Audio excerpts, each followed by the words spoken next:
大家好，欢迎来到 K 线西游战法频道，订阅我的频道，读懂 K 线背后的秘密。今天是北京时间2022年10月19日上午的8点55分，在这里呢为大家解读比特币的行情。首先呢，我们还是看一下外围市场道琼斯工业指数的表现啊。昨天继续出现了一个高开低走的节奏啊，但是呢反弹依然在这里面继续。究其原因呢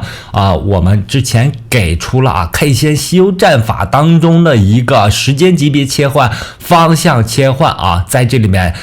再次得到了验证。首先呢，这轮道指出现了周线级别的2轮半的下跌西游，然后一轮周线反弹，一轮周线下跌。周线级别下跌之后K 线西游战法中给出了时间级别切换、方向切换。周线下跌之后有一个4小时级别到日线级别反弹的一个预期。所以呢，这轮行情无论怎样波动虽然出现了2个利空，一个是美国公布非农的利空，一个是美国公布 CPI 的利空。在如此大的波动之下呢，我们依然坚定的看多看多道琼斯工业指数，原因就是这个理论在这里面时间级别切换、方向切换理论在这里面。那么这一轮行情的反弹目标位呢，我认为是在31000点到32000点最终呢构成什么呢？构成4小时级别到日线级别的反弹预期。那在这样的反弹预期当中呢，我们看到比特币是有所动作的，但是昨天晚上比特币是跟随美股出现了调整虽然美股出现高开，但是比特币没有出现快速的拉升跟随美股出现了一个调整。那么这种调整呢，证明比特币在当前行情依然处在一个相对的弱势这种弱势呢，主要是他想做这个诱空动作。那么我们回到比特币的行情上来看我们看到当前连续1个月我们依然处于第3次波谷的这个位置这次波谷呢，运行时间长达1个月这里面的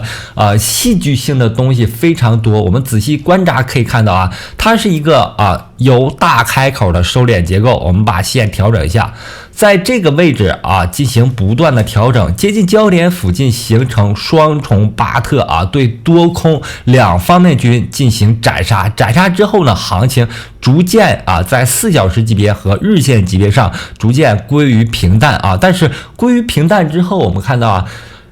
这个底部依然是在18500到19000美金附近并且这个收敛三角形的角度呢逐渐收窄截止目前为止这个长达1个月的收敛动作在这个第3次波谷上正在酝酿多头行情。为什么说还是多头行情呢？在形势当中你不说空头行情为主呢这里面就有一个概念，就是江恩的4次波谷法则。江恩的4次波谷法则说了4次等位置波谷之后容易出现一个下跌，但是它这个等位置波谷呢，你一定要通过自己的眼睛去画怎么画呢？我们看到第一次从3万美金到达17605之后它出现了一个针形的V 字形的反转。V 型反转之后2次确认后反弹回来之后反复这里的反复呢构成了第1次波谷。那第2次波谷呢走势就非常清楚反弹43%之后下杀回来之后，在18500美金附近形成第2次波谷。第2次波谷形成之后，我们看到第3次波谷呢，相当于我们的人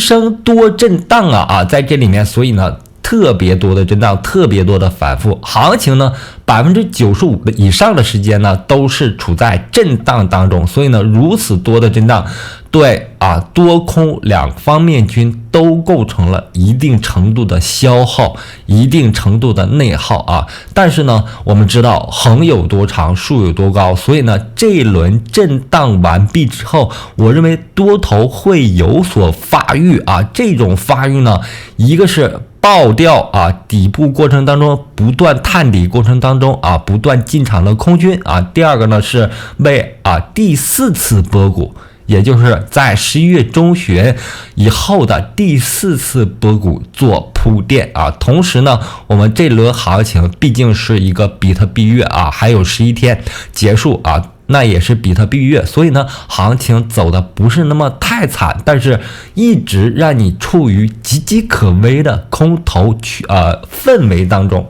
所以呢，我认为行情这里面第3次波谷之后会有好的反弹，目标位依然是保持在21500啊这个点位上，你可以是进场空单，走过这个点位之后，行情还要下探。第4次到达18500美金之后形成第4次波谷行情容易往下继续走继续走的一个目标位，我们之前给了16500美金附近这是我们在熊市当中能够吃到大幅利润的空单的一个目标位我在上面比特币4万美金附近的时候就开始说这个目标位，一直说到今天，最后呢一定会到达的。就如我说以太坊目标位是近段时间是1100，那么前2天到达了1176已经到达了1176那么以太坊我们要看一下以太坊对比特币的交易对依然处在周线级别下跌吸油过程当中。这个周线级别下跌吸油有悟空阴线未来的8阶阴线这个8阶阴线还没有完全走出来，依然处在这个震荡过程当中。震荡呢，我们看前面它处在一个压力线压过来所以呢它无法进行突破，压力重重这是以太坊对比特币的交易对。那下方有8阶阴线、沙僧阴线、唐僧阴线最终呢会与前面的下跌相互平行。所以呢最近一段时间我们依然看到以太坊是表现的非常弱势，并且在日线级别上我们看到形成了一个横盘震荡构成的这个结构这个结构呢是箱体结构突破了一个波峰连线，我们看到波峰连线形成了弧形顶，突破之后呢依然处在非常弱势的位置上。这个位置呢，我们看到它是对 USDT 交易对的我们看到悟空阴线、8阶阴线组、沙僧阴线目前处在一个沙僧阴线的位置，代表了我们的人生多震荡那下方呢就是我们的目标位1100美金，然后走完这个下跌吸油之后周线级别的下跌吸油之后，我们对以太坊的目标位是260美金是260美金，一定会跌破这个暂时性的一个台阶这个台阶我用白色线画出来了怎么涨上去的，怎么跌下来，我们看到这个弧形结构非常奇妙到达顶部之后一路下跌怎么涨上来，怎么涨上去的，怎么跌下来，并且这里面会出现很多平行的结构下跌反弹，在下跌之后还有同类型的反弹相互平行就是这个结构非常多的平行的位置，你看这里发生平行，这里也发生平行，这个位置反弹发生平行和同这里面发生平行平行结构一定要注意前面行情对后面行情会有一定影响，盐是怎么咸的，糖是怎么甜的前后都会有呼应的。山寨币行情我们依然可以关注ERN它走出了一个这个收敛三角形结构，这个收敛三角形结构已经走到延长线的这个部分怎么看呢？我们看这个大开口的收敛三角形结构未来如果它能够继续上涨的话，会形成一个窄的收敛结构这个三角形的这个角会越来越窄，最终呢形成我们之前说的横有多长竖有多高的一个稳定结构。在稳定结构当中呢是酝酿多头行情的一个温床。那么我们在这里面为什么依然看多 ERN 呢？原因就是在日线级别上它有悟空阳线8阶阳线组，我们看到这个8阶阳线组走得非常复杂，但是它也是8阶阳线组，因为它没有跌破2.6美金之前，我们都看出它是一个8阶阳线组，后面的所有的震荡呢都是妖怪 K 线，都干扰了我们对多头的一个判断。但即使我们对多头有判断，我们也要设置一个止损位，有止损位的情况下，你才能保住你大部分仓位在熊市当中度过安全的获利期在这里呢我们看啊，悟空阳线走出来之后，走8戒阳线组，然后沙僧阳线、唐僧阳线，我们会对这个行情有这样的一个预期。所以呢，上方目标位5.5美金，同时呢，如果突破5.5美金，这里是一个薄弱的地方，因为前面行情当中形成的收敛三角形到达这里面是一个焦点的位置，我们认为焦点的这个位置是薄弱的位置啊，所以呢，它的多头行情还有可能继续啊。同时呢，最近一段时间啊，像这个 PHA 啊，还有这个汉堡啊，还有 EJLD 走得非常好，还有今天早上发现的 VIB 啊 ，VIB 是一个次新啊，在这里面我们看到了突然突破了一个均线系统，这个因为它走的时间太短了，没有日线级别169均线，所以呢，我们看4.2级别啊，突破这里之后呢，如果能站上 0.07 还有机会啊，毕竟它盘整时间已经长达1个多月了啊，一个新币种啊，长达1个月的盘整时间，后面就还有机会，特别是在昨天出现爆量，并且它是一个音乐板块的 NFT 啊，音乐板块的 NFT 币种啊，所以呢，对它也可以进行一定的关注啊，还有这个 EJLD 啊，这是一个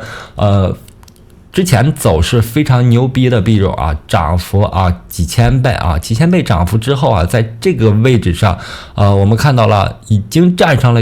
144均线啊，并且它在这里面有一个三角形结构，三角形结构走到近焦点位置，它容易发生变盘，所以多对这个 EJLD 可以进行关注了啊。这里面虽然不是绝对的底部，但是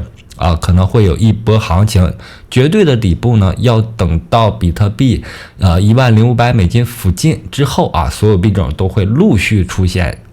本轮熊市行情当中的绝对底部啊，这个一定要记住。